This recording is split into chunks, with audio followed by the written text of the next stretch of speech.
The security camera I'd just installed above our front door was supposed to catch car thieves, not my wife planning my disposal like yesterday's garbage. I was in the garage, wiping grease off my hands after fixing Mrs. Patterson's leaky faucet, when Tessa's voice drifted through the thin walls. She was on the phone in the kitchen, her lawyer voice crisp and calculated. "I just need a month to decide if Max is even worth keeping around anymore, Brett. The house is in both our names, but I've been making more money lately. Maybe it's time for an upgrade." My hands stopped moving. 21 years of marriage, and I was being evaluated like a broken appliance. Before we dive deeper into this story, I have one small request. Please subscribe, drop a like, comment, and hit that hype button to boost this channel so more people can discover these incredible Reddit stories.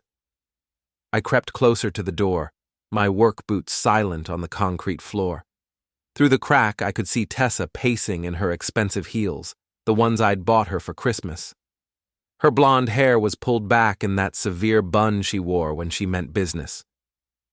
"No, he doesn't suspect anything," she continued, laughing. "Max is too busy playing with his tools to notice what's happening in the real world. He's so beneath my level now that it's almost embarrassing." Beneath her level. Right. The same woman who couldn't change a light bulb without calling me was talking about levels. "I know, Brett. You're right. A woman like me deserves better than a contractor with dirt under his fingernails. Someone with real ambition, real money." Brett Palmer, her boss at the law firm. The same Brett Palmer who'd shaken my hand at the company Christmas party 3 months ago, complimenting my honest work while apparently planning to steal my wife. I backed away from the door, my mind racing. 21 years. Our daughter Cara was 17, almost ready for college. We'd built this life together, or so I thought. Apparently, Tessa had been building something else entirely. My phone buzzed. A text from my old boxing coach, Frankie Delgado. "Beer tonight? You look like you need it." Frankie always could read people. Came from 30 years of training fighters, watching for tells, spotting weaknesses before they became fatal flaws. Maybe he'd seen something in me that I'd missed. I texted back, "Definitely. Mickey's Bar, 9 o'clock. The front door slammed. Tessa was leaving for another late meeting. I watched through the garage window as she climbed into her BMW, the one she'd insisted we lease, even though my truck worked just fine. She checked her makeup in the rearview mirror, applied fresh lipstick. For Brett Palmer. That night at Mickey's Bar, Frankie poured me a whiskey and waited. The old man had patience like a spider, letting you talk yourself into corners before offering advice you didn't want to hear. "She's cheating," I finally said. Frankie nodded like he'd been expecting it. "The lawyer?" "Her boss, guy named Brett Palmer. Married, 2 kids, drives a Porsche." "Course he does." Frankie wiped down a glass with practiced efficiency. "Question is, what are you going to do about it?" "I don't know. Confront her? Get a divorce lawyer? You could do that. Be civilized about it. Split everything 50-50. Maybe get to see your daughter every other weekend." Frankie's dark eyes met mine. "Or you could get smart about it." "What do you mean?" "I mean you're a fighter, Max. Always have been. You just forgot somewhere along the way." He leaned across the bar. "Don't get mad. Get even." I drove home through the empty streets of our fading industrial town, past the closed factories and boarded-up shops that used to employ half the neighborhood. Tessa was right about one thing. This place was dying. But it was still my home. The house was dark when I pulled into the driveway. Tessa's BMW was already there, but the hood was still warm when I walked past it. Another late meeting that ended conveniently close to home. I found her in the bathroom, washing off her makeup with the thorough precision she brought to everything. Her reflection met mine in the mirror. "How was work?" I asked. "Busy. We're handling a big real estate deal. Brett's been working us all pretty hard." The lie came so easily it was almost impressive. I wondered how long she'd been practicing. "Must be exhausting," I said. "All that hard work." She turned to face me, and for a moment I saw something flicker in her eyes. Guilt? Fear? But it was gone before I could be sure. It is. But someone has to pay for Cara's college tuition. Another cut. Subtle, but effective. The implication that my contractor's income wasn't enough. That she was carrying the financial load while I played with my tools. I smiled and kissed her forehead. You're right. Good thing you're so dedicated. She relaxed, thinking she'd deflected my suspicion. Poor Tessa. She was a decent lawyer, but she'd never been a good liar. Not with me. That night, I lay awake, listening to her breathe, planning my next move. Frankie was right. I was a fighter. I'd just been fighting the wrong battles. It was time to change that. The next morning, I started my surveillance while installing new gutters for the Hendersons 3 blocks away. From their roof, I had a perfect view of the law offices where Tessa worked. Brett Palmer's silver Porsche was easy to spot in the parking lot. I'd done my research. Brett Palmer, 48, senior partner at Palmer and Associates. Married to Linda Palmer, a real estate agent. 2 kids in private school. Big house in Oakwood Estates, the fancy development on the other side of town where all the lawyers and doctors lived. At lunch, I watched Tessa and Brett leave the office together. They didn't go to any of the restaurants near downtown. Instead, they drove to the Sunset Motel on Route 9, the kind of place that rented rooms by the hour and didn't ask questions. I waited in my truck across the street, taking pictures with the telephoto lens I'd borrowed from my buddy Jake, who did wedding photography on weekends. The irony wasn't lost on me. They stayed for exactly 2 hours. When they came out, Brett's hand was on the small of Tessa's back, possessive and casual.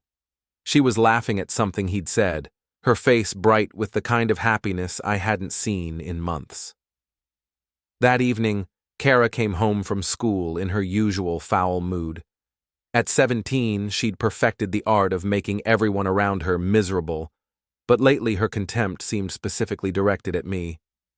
"Mom says you're embarrassing her at work," she announced, dropping her backpack on the kitchen floor. "Her boss thinks it's weird that she's married to a contractor." "Her boss said that?" "Mom told me he said she deserves better, someone more sophisticated." Cara grabbed an apple from the counter. "I mean, he's not wrong. Look at this place." I looked around our kitchen. It wasn't fancy, but it was solid. I'd built the cabinets myself, installed the tile backsplash that Tessa had picked out. The appliances were good quality, bought when we could finally afford them. What's wrong with it? It's so basic. Jenny's dad is a lawyer too, and their house has a wine cellar and a home theater. We don't even have granite countertops. These countertops work fine. Cara rolled her eyes. That's exactly what Mom means. You have no ambition, no vision.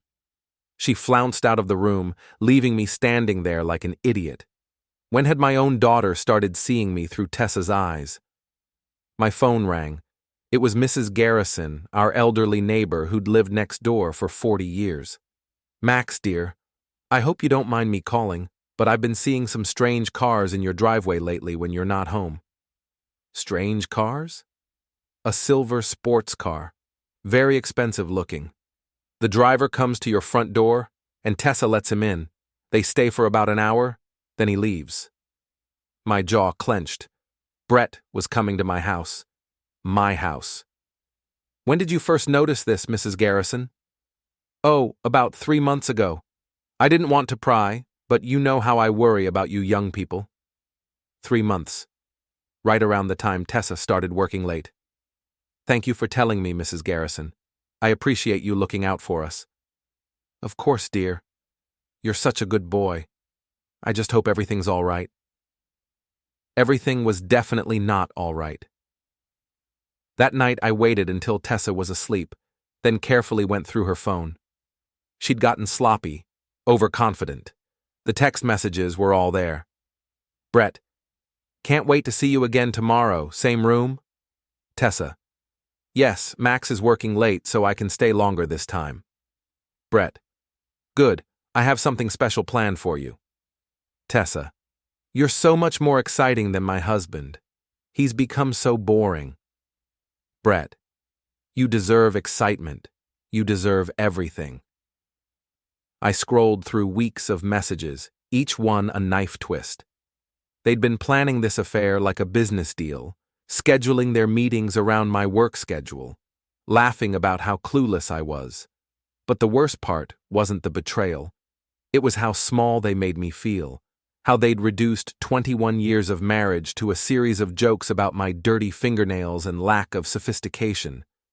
I took screenshots of everything, then put the phone back exactly where I'd found it. The next day, I called in sick and followed them to the motel again. This time, I had a plan. I waited until they were inside, then walked over to Brett's Porsche. The windows were down, typical arrogance from a man who thought he was untouchable. I reached into my toolbox and pulled out a small utility knife, 4 tires, quick, quiet cuts in the sidewalls, not slashes, punctures that would cause slow leaks, the kind that wouldn't be noticed until he tried to drive away. Then I opened the driver's side door and left a little present on the leather seat, a rotten rat I'd found in the Hendersons' basement, wrapped in a note that read, "Enjoy your ride, champ." I was back in my truck when they came out 2 hours later. Brett was walking with that satisfied swagger that men get when they think they're getting away with something. Tessa was checking her phone, probably making sure I hadn't called. Brett climbed into his car, started the engine, and pulled out of the parking lot. I followed at a distance, watching as his car began to wobble and pull to one side. He made it about half a mile before he had to pull over. I drove past as he was getting out to inspect the damage, his expensive suit getting dirty as he knelt beside the car. His face was a picture of confusion and growing rage as he discovered the rat. My phone buzzed with a text from an unknown number, a photo of Brett's car with 4 flat tires and a rotten rat on the seat. Then another text. "We need to talk." It was from Tessa. Tessa was waiting for me when I got home, sitting at the kitchen table with her phone in front of her like evidence in a trial. Her lawyer mask was firmly in place, but I could see the cracks around the edges. "Interesting day?" I asked, hanging my keys on the hook by the door. "Someone vandalized Brett's car today, slashed his tires, and left a lifeless animal inside." "That's terrible. Did he call the police?" Her eyes narrowed. "He thinks it might be related to a case he's working on, some angry client taking out their frustration." "Makes sense. Lawyers probably make a lot of enemies." "Max," her voice was sharp now, "where were you today?"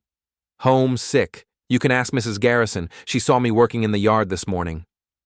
It wasn't technically a lie. I had been in the yard at 8 a.m., making sure Mrs. Garrison saw me before I left to follow them. Tessa studied my face, looking for tells. But I'd learned a few things in my boxing days about keeping a poker face under pressure. "This is serious, Max. Brett's car is worth more than we make in 6 months. Good thing I was homesick then. Wouldn't want anyone thinking I was involved." She stood up abruptly, frustrated by my calm responses. "I'm going to take a shower." After she left, I sat down at the table and picked up her phone. She'd been careless again, leaving it unlocked. The messages with Brett were frantic now. Brett. "This wasn't random. Someone knows about us." Tessa. "That's impossible. We've been careful." Brett. "Have we? Think about it. Who else would target my car specifically?" Tessa. "Max doesn't know anything. He's too stupid to figure it out." Brett. "Stupid people can be dangerous when they're cornered. Maybe we should cool things off for a while." Tessa. "No, I'm not giving up what we have because of some random vandalism. Max is a non-factor." A non-factor. That's what 21 years of marriage had made me in her eyes. I put the phone back and went to my workshop in the basement. It was my sanctuary, the one place in the house that was purely mine. Tools hung in neat rows on pegboard walls. My workbench was scarred from years of projects, but it was solid oak, built to last. I pulled out a bottle of bourbon I kept hidden behind my paint cans and poured myself 3 fingers. The whiskey burned, but it felt good. Real. My phone rang. Frankie. How's the investigation going, Detective? They're meeting at the Sunset Motel twice a week. Been going on for 3 months. She's bringing him to our house when I'm at work. Frankie whistled low. Your house? That's cold. Gets worse. My daughter thinks I'm an embarrassment. Says her mother deserves better than a contractor. Kids say stupid things.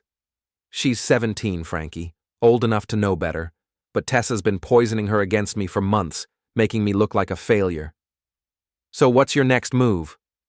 I took another sip of bourbon, feeling the fire spread through my chest. I'm thinking about it.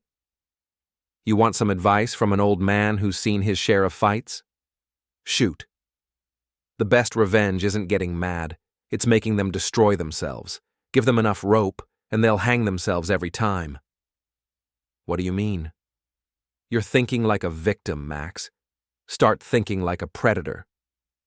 The next morning, I put Frankie's advice into action.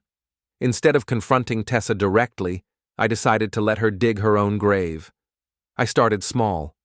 I called our credit card company and reported my cards stolen, requesting new cards with new numbers. When Tessa tried to use her card for lunch with Brett, it was declined. I got a text about the attempted transaction. Then I changed our home Wi-Fi password and didn't tell her what the new one was. Suddenly, she couldn't access her work emails from home, couldn't video chat with Brett in the evenings. I also started being aggressively helpful. When she mentioned needing her car serviced, I took it to my buddy's shop and had them find every minor issue they could. Oil change, brake pads, transmission flush, new tires. The bill was $800. I thought you were just getting an oil change, she said when I handed her the receipt. Jerry found some problems, safety issues. I couldn't let you drive around in an unsafe car. $800, Max? We can't afford this right now. I thought someone had to pay for Cara's college tuition. I was just being responsible. Her face flushed, but she couldn't argue without admitting she'd been careless with money lately. The real masterstroke came when I volunteered to help with the community center's annual fundraising barbecue. Tessa had been on the planning committee for years, using it as a networking opportunity. This year, Brett Palmer was the guest speaker. You don't usually come to these things, Tessa said when I told her I'd signed up to help with setup. I figured it was time I got more involved in the community, support my wife's important work. She looked suspicious, but couldn't object without seeming ungrateful. The barbecue was held in Riverside Park, the same park where Tessa and I had gotten married 21 years ago. The irony was perfect. I arrived early to help set up tables and chairs, making sure I was visible to everyone who mattered in town. Mrs. Garrison was there with her bridge club. The mayor showed up with his wife. Half the town council was in attendance. When Brett Palmer arrived in his replacement, Porsche, apparently insurance had covered the damage to his original car. I made sure to be nearby. Mr. Palmer, I called out, walking over with my biggest smile. Max Harper, Tessa's husband. He shook my hand, his grip firm but nervous. Of course. Nice to see you again, Max. I just wanted to thank you for all the extra attention you've been giving my wife lately. She's been working so hard, staying late so many nights. It's nice to know she has such a dedicated boss. His smile faltered slightly. Well, Tessa's a valuable member of our team. Oh, I know. She tells me everything about her work. Everything. I let the word hang in the air for just a moment too long. She's always talking about how much she enjoys her private meetings with you. Now, he was definitely uncomfortable. We have a lot of important cases to discuss. I'm sure you do. Important cases that require hotel meetings, right? The color drained from his face. I'm sorry. Oh, don't worry about it. I understand how demanding the legal profession can be. All those long afternoons at the Sunset Motel working on briefs. Brett's mouth opened and closed like a fish. Around us, other conversations were starting to quiet as people sensed drama. I should go find my wife, he stammered, backing away. Good idea. I think she's over by the dessert table. You two make such a nice team. I watched him hurry away, his confident swagger replaced by the nervous gait of a man who'd just realized he was in serious trouble. The trap was set. Now all I had to do was wait for them to spring it themselves. The fallout from the barbecue was swift and brutal. By Monday morning, Mrs. Garrison had called me twice with updates from the neighborhood gossip network. Everyone's talking about how nervous that lawyer looked when you spoke to him, she said during her second call. And Martha Henderson said she saw your wife crying in her car after the event. I hadn't seen Tessa cry. She'd maintained her composure throughout the barbecue, but I'd noticed her avoiding eye contact with Brett for the rest of the afternoon. They'd left separately, and she'd been silent during the drive home. That evening, I was in the garage organizing my tools when I heard raised voices from inside the house. Cara was home from school, and she was arguing with her mother. What do you mean we can't afford it? Cara's voice was shrill with teenage indignation. You promised I could go on the senior trip to Europe. Things are complicated right now, Tessa replied, her lawyer voice strained. We need to be more careful with money. This is about Dad, isn't it? He's dragging us down with his loser mentality. I stopped organizing and moved closer to the door. It's not that simple, Cara. It is that simple. Jenny's dad makes real money. He doesn't embarrass her family by showing up to community events and acting like some kind of blue-collar hero. Your father was just being friendly. He was being weird. Everyone was staring at us. I wanted to disappear. I pushed through the door into the kitchen. Both women looked at me with identical expressions of guilt and annoyance. Sorry to interrupt, I said. Just needed some water. Cara rolled her eyes. Great. Now he's going to eavesdrop on our private conversations. It's his house too, Tessa said quietly. Barely, Cara shot back. Mom, you deserve so much better than this. We both do.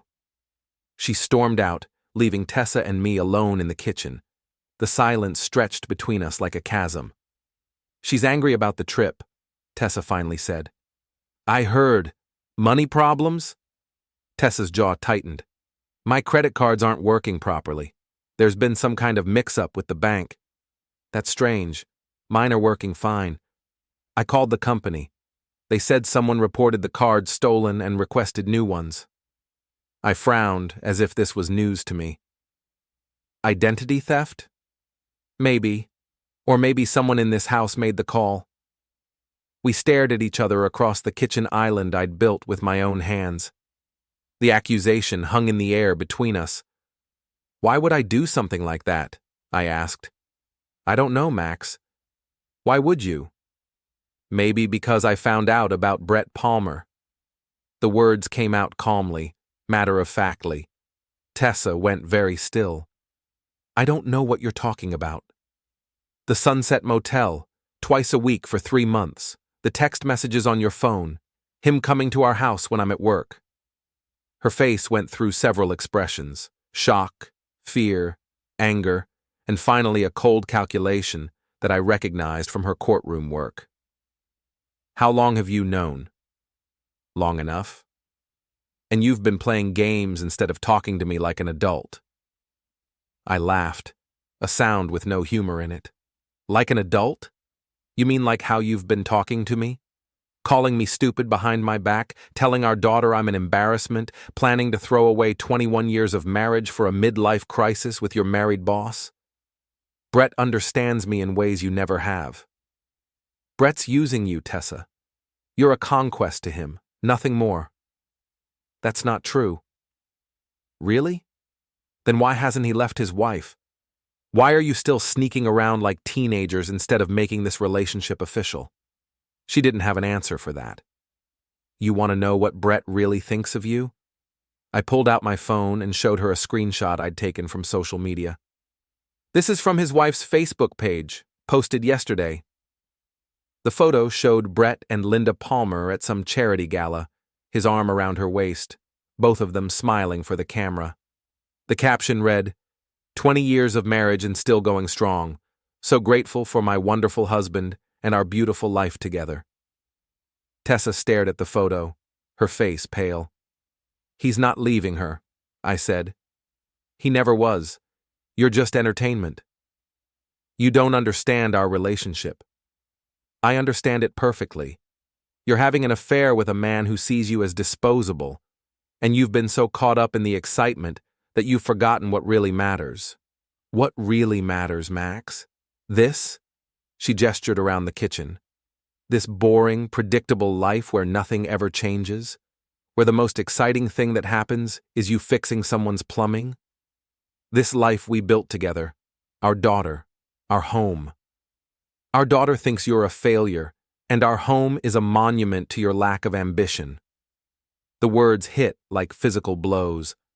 I'd known she felt this way, but hearing it said so directly was still devastating.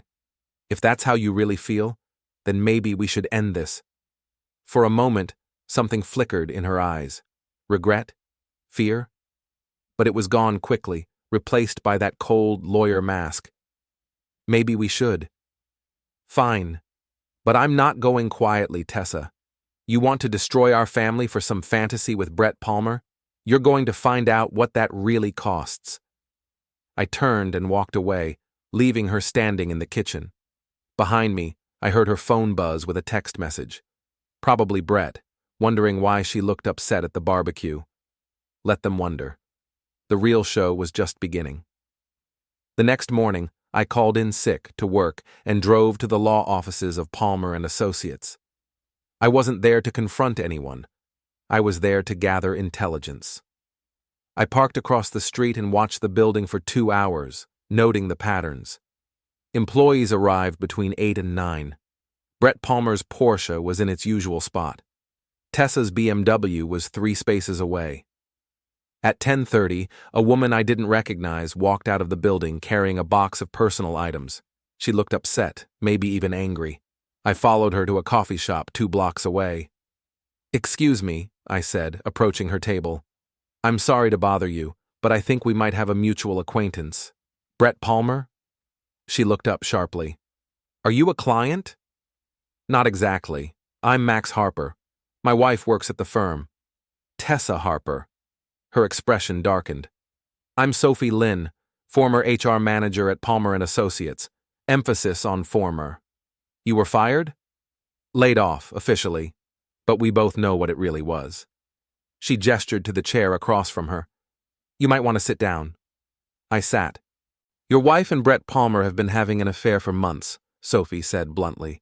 "I documented everything, the hotel receipts he charged to the company, the personal calls during work hours, the way he started giving her preferential treatment on cases.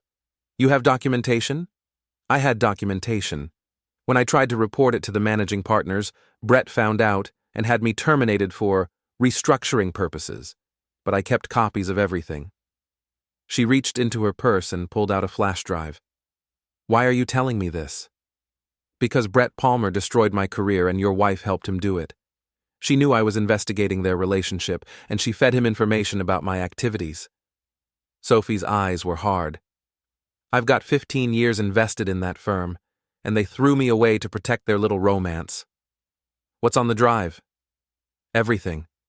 Hotel receipts, phone records, emails, photos from the company Christmas party where they thought no one was watching."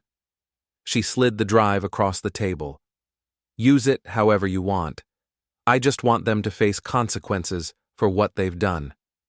That evening, I sat in my workshop reviewing Sophie's evidence. It was comprehensive and damning. Brett had been using company funds to pay for hotel rooms. There were emails discussing how to hide their relationship from other employees. Most damaging of all, there were text messages between Brett and Tessa discussing how to get rid of Sophie when she got too close to the truth. I copied everything to multiple drives, then started planning my next move. The opportunity came 3 days later. Palmer & Associates was hosting a client appreciation dinner at the Riverside Country Club. Tessa had been looking forward to it for weeks, seeing it as a chance to network with potential new clients. I wasn't invited, of course. Spouses were only included for the firm's annual Christmas party.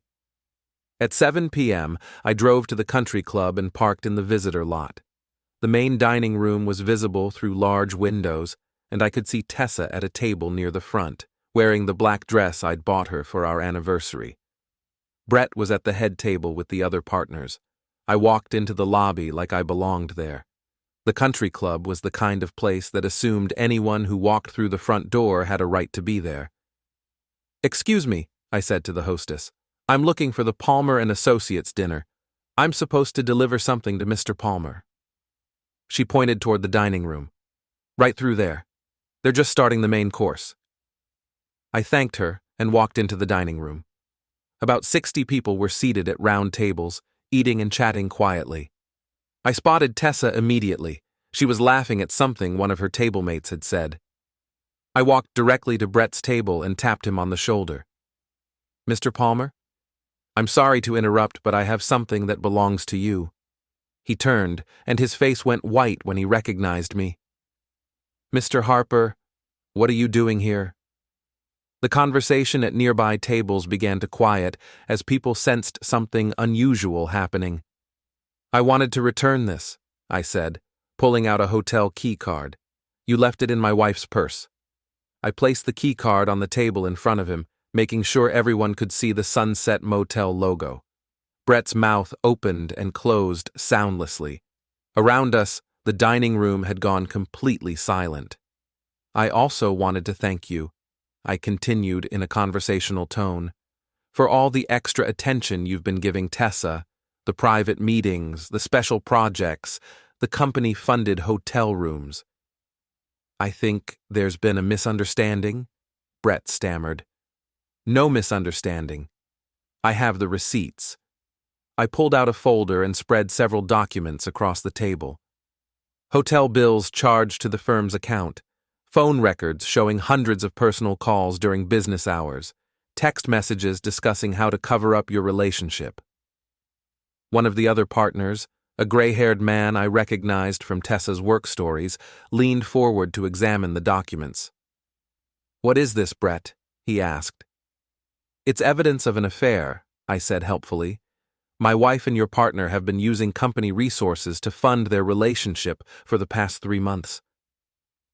I looked across the room and made eye contact with Tessa. She was frozen in her chair, her face a mask of horror and humiliation.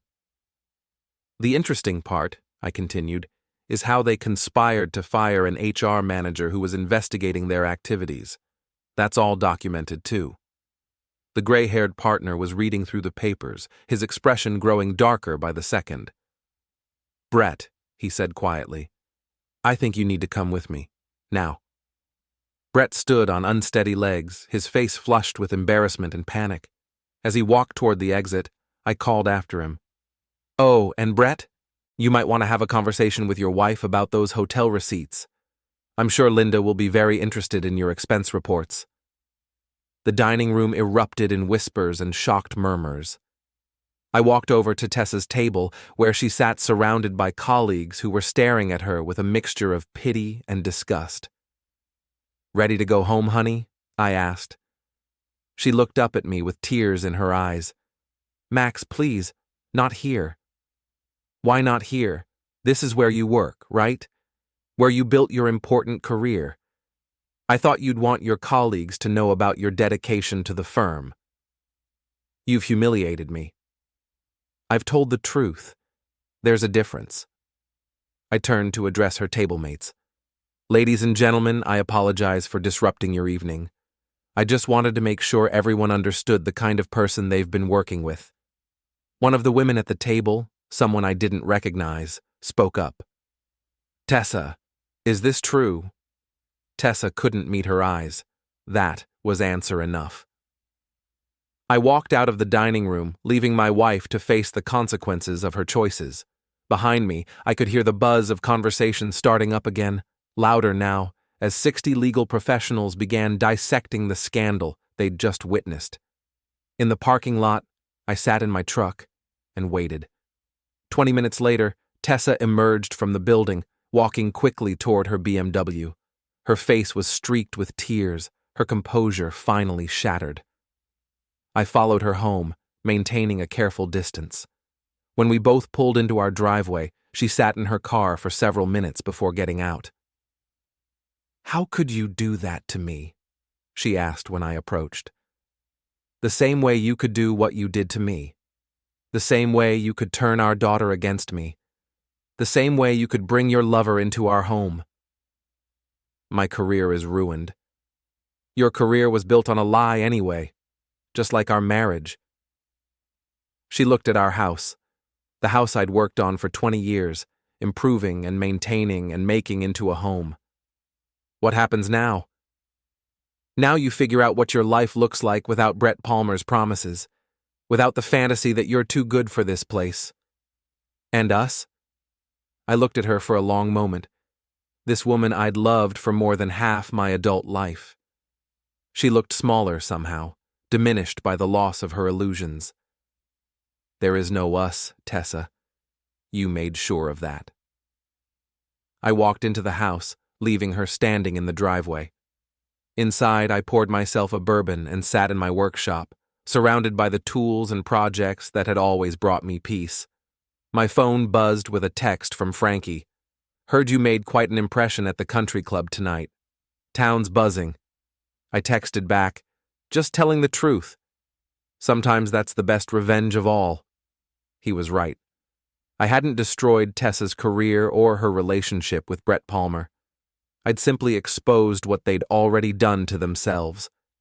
The next morning, I woke up alone in my own bed for the first time in 21 years.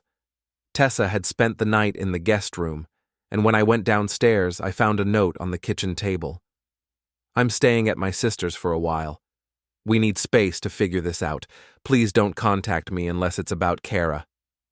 I crumpled up the note and threw it in the trash.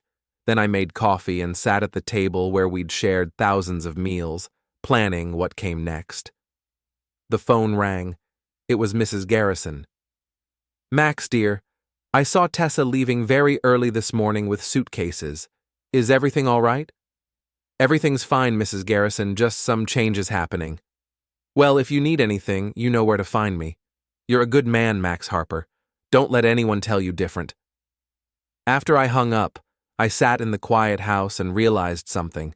For the first time in months, I felt at peace. The war was over, and I had won. But the real victory wasn't in destroying Tessa's career or exposing Brett Palmer's corruption. It was in reclaiming my own sense of worth, in refusing to be diminished by people who had forgotten what really mattered. I finished my coffee, grabbed my tools, and headed out to work. Mrs. Patterson's kitchen faucet was still dripping, and I had promised to fix it today. Some things, at least, could still be repaired.